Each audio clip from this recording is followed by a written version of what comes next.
Coach, your squad now has 2 straight 2-goal wins against SEC teams. Yeah. What does this mean after that tough draw to Tennessee and South Carolina?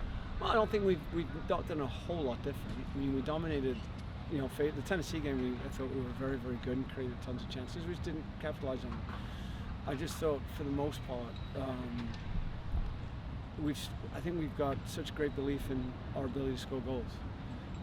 And other than the first 30 seconds, and you know, again, was it maybe, but other than that, I thought we limited them to very little. So our defensive presence is really been quite strong.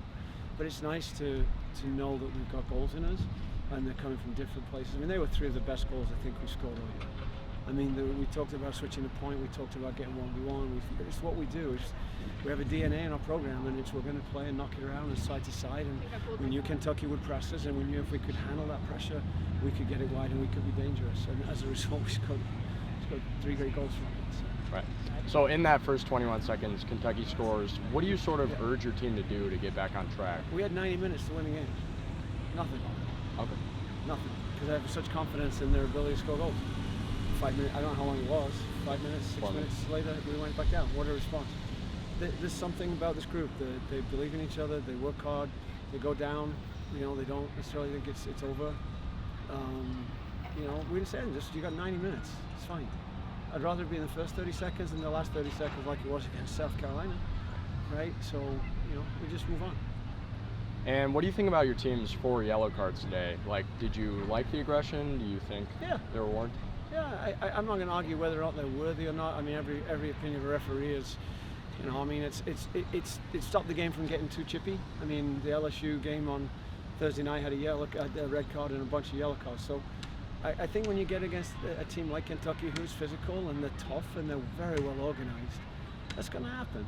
You know, we could wax philosophical about whether it was a yellow or not a yellow, but he chose to give a yellow, so, you know, I'm not in a position to argue that. This is what it is. It just shows our kids are working hard and trying hard, and sometimes yellow cards, you go to a tackle and you misjudge it. Not one of those is a malicious intent to hurt anybody. They were all literally going for the ball with every ounce of their being, which is what we ask them to do. And as long as they do that, more often than not, they're going to win the ball, and occasionally they don't. It looks a lot worse than it probably is. And what are your team's spirits going into the game against Florida and then close out with Alabama? We always knew that we get better as the year goes on, and I think that's how we feel right now too. That we're in a good spot, we're playing well, we're getting contributions from lots of people. You know, Mia Castillo, who's played some minutes, but came in and played massive minutes, right? Even Melania Fullerton, who's played a few minutes here, came in for 5 minutes, made 2 big tackles down the stretch. Everyone is contributing. Eggie was like herself tonight. Finally, she's been carrying injuries. So I feel like the team's in a good spot, and like I said, they work hard in training. They ask a lot of each other. I think they're realizing that they can be a really good team. Perfect. Thank you, Coach.